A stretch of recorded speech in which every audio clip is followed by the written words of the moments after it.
Assalamualaikum. So hari ni kita ada Honda CV. Ni Honda CV Rare ni. Yang ini abang nak tukar bush depan belakang, nak pasang brake depan belakang Honda CV SH4. Ni di belakang tu pun dia nak ambil brake juga. Belakang nak ambil brake lah. Belakang nak tukar trailing ambush, nak tukar lower ambush. Depan dia nak pasang brake spoon. Tu dia punya trailing arm sana bang. Dalam tu kita zoom in sikit, nampak? Tu dah koyak dah bang, dah koyak.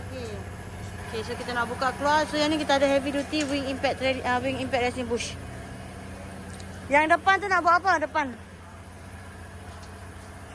lower arm nak tukar. Depan dia nak pasang brake aja. Depan nak pasang brake dia nak ambil spoon depan.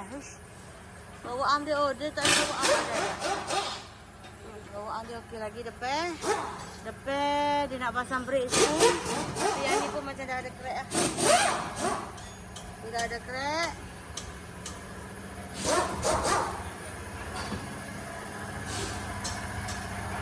Okey, yang ni kita buka keluar dia punya trailing arm.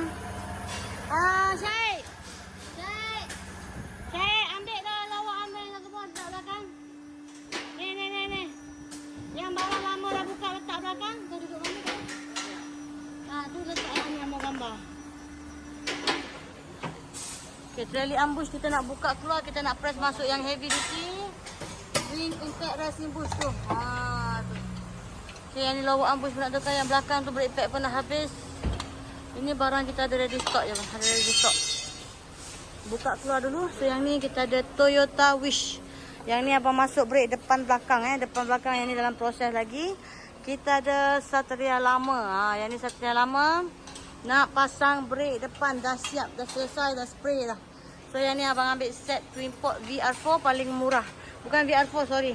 Twin port Navara ori refurbish 600 siap pasang. Paling murah semua jenis kereta, rim size 15 inci.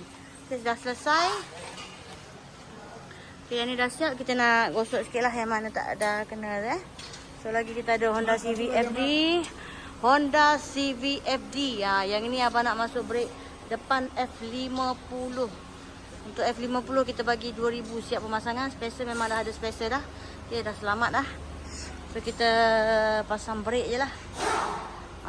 Sebelum Okey, untuk FD kita ada stok bang, jangan risau, boleh walk in saja. Ni lagi kita ada yang tu dia buat adjustable bush.